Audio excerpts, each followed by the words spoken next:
Hi, hello friends, welcome to my channel. Today we are going to see something exciting video. In this video, Indian trending funny memes and funny scenes. And I will be sharing my honest thoughts and reactions in real time. And its original video, link in the description. And let's get into the video. Thank you.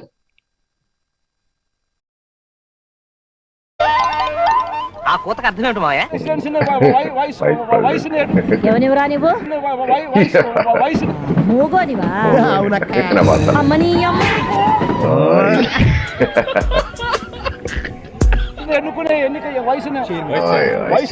ఎన్నుకునే ఎన్నిక జరిగితే ఏంటి బాబు గుట్టకలు మింగుతున్నావు సదరా కలిపి రాతలో ఉందరా మామూలుగా ఉంటేనే చదవటం కష్టం ఇది కష్టమే. ఆయన మాత్రం వచ్చి రాని ఇంగ్లీష్ నేర్పే స్కూల్ నుంచి కాదు మేము వచ్చింది హైదరాబాద్ పబ్లిక్ స్కూల్ హైదరాబాద్. చిన్నప్పుడు ఇంగ్లీష్ లో ఎన్ని మార్కులు వచ్చినాయి? ఏమవుతుంది? సున్నా వస్తుంది. అందుకే సున్నాలు వేసి బతుకుతున్నావు అని వేసేయాలంట. తీసుకుని నేస్తే దరిద్రం వదిలిపోతుంది. చదివిన దాంట్లో ఆశ్చర్యాన్ని కలిపే అంశాలు ఏంటంటే వంశీ అమాయకుడు.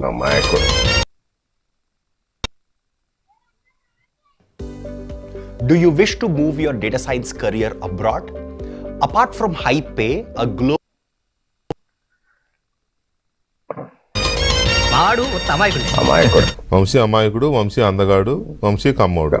ఈ మూడింటిని బాగా స్ట్రెచ్ చేసి చెప్పే ప్రయత్నం చేశాడు ఆయన. వంశీని ఎందుకు టార్గెట్ చేస్తా ఉన్నారు అనేది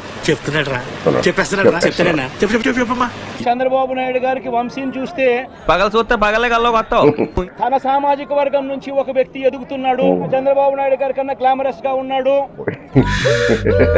మనిషి ఎదిగాడు కానీ బుర్ర అస్సలేదు లేదు. లోకేష్ గారి కన్నా గ్లామరస్ గా ఉన్నాడు. Very beautiful. I like her. ఆ మాట ఇంకెప్పుడు అనకు. అందుకనే కొడాలనా నేను చూసినా ఆ మనిషికి జీర్ణించుకోలేని ఆక్రోశము. వంశీని చూసినా కూడా జీర్ణించుకోలేని ఆక్రోశము. ఆ సైకిల్ ఏమిటి తమ శ్రాద్ధము? ఎందుకంటే చంద్రబాబు నాయుడు గారి కన్నా చక్కగా ఉంటారు కాబట్టి పిల్ల తెల్లగా ఉందన్నా లవ్ చేసేసాను. గతంలో నువ్వు చంద్రబాబు నాయుడు గారిని అరెస్ట్ చేసావు కదా, అంటే చంద్రబాబు నాయుడు గారు నీకంటే అందంగా ఉంటారని చెప్పేసి అసూయపడి అరెస్ట్ చేసావా? అసూయ పడకాయ. కొంతమంది కుక్కల్లా పుట్టాల్సిన మనుషుల్లా పుట్టేస్తుంటారు. ఒక మనిషి ఎదుగుతున్నాడు అని అంటే తట్టుకోలేడు తన సామాజిక వర్గంలోనే. కాదన్నా నువ్వు అమ్మ నిన్ను ఎట్ట తట్టుకోవాలి? అవినాష్ కూడా పాపం ఎప్పుడో ఒకసారి టార్గెట్ అవుతాడు. టార్గెట్ ఎవడైనా సరే వదిలే ప్రసక్తే లేదు. కొల్లు రవీంద్ర గారిని, తమ్మినేని ప్రభాకర్ గారిని, అలాగే అచ్చెన్నాయుడు గారిని వీళ్ళంతా నీకంటే బాగుంటారని చెప్పేసి వాళ్ళ అన్నాను చూడలేక అసూయపడి అరెస్ట్ చేసావా? ఇడు మాడతాడు మనిషి మాట్లాడు. ఎందుకంటే లోకేష్ కన్నా చక్కగా ఉన్నాడు కాబట్టి. ఎందుకంటే దరిద్రం లేదు. చిచి అంతకంటే దరిద్రం ఇదే. అన్నం ఎందుకు వచ్చింది అక్కడ? మనం మైండ్ ఉండి ఏమన్నా మాట్లాడుతున్నావు, ఎందుకు తేడా మాటలని అడుగుతున్నా నేను. ఇచ్చి మాటలు. అవినాష్ అందాన్ని చూసి నువ్వెందుకు మురిసిపోతున్నావు?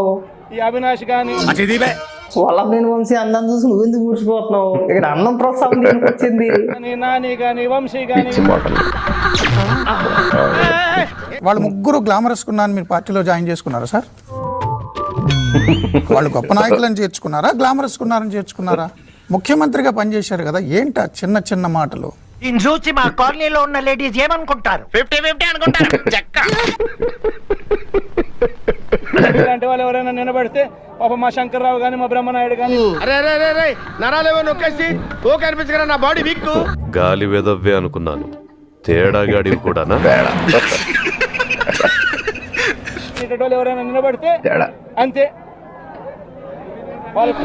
నీకు దండం పెడతాను, దయచేసి ఒకసారి చేయవతలరా. పోలీసులైనా నాయకులైనా బట్టలు ఊడదీసి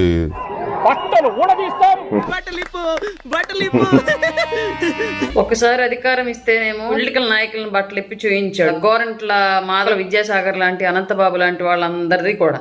ఆ రోజు పొలంలో ఆడెవరితో చూపించావు, అప్పటి నుంచే నా లైఫ్ రివర్స్ అయిపోయింది. దానికి కోయిలపై చేస్తుంటే మళ్ళీ చూడాలా? ఈసారి మళ్ళీ అధికారంలోకి వస్తే పోలీసులు తిప్పి చూపిస్తాడంట. బట్టలు ఊడదీస్తాం. నువ్వే టైప్ రా.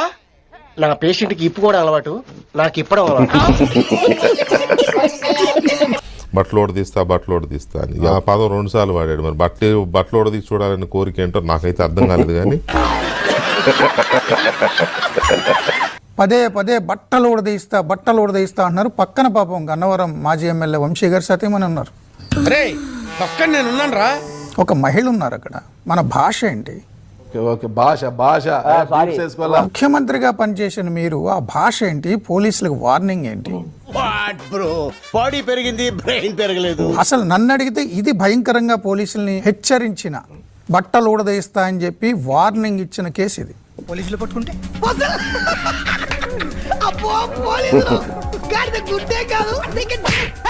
అసలు తెలుగుదేశం పార్టీ ఆఫీసు గన్నవరం దాడిలో వంశీకి సంబంధమే లేదట. టీడీపీ ఇచ్చిన కంప్లైంట్స్ లో గానీ, పోలీసులు పెట్టిన కేసుల్లో గానీ ఎక్కడా కూడా వంశీ పేరు లేదు. ఏం కావస్తాడారా నీకు వెంట్రుకులు బ్రో. పట్టాభే ముందు రోజు భయంకరంగా వంశీని రెచ్చగొట్టాడు. Wow, that's quite an experience. I hope you enjoy watching the video. If you like this video, like, share, subscribe my channel, and its original video link in the description, and let me know your thoughts in the comment section below. Thank you.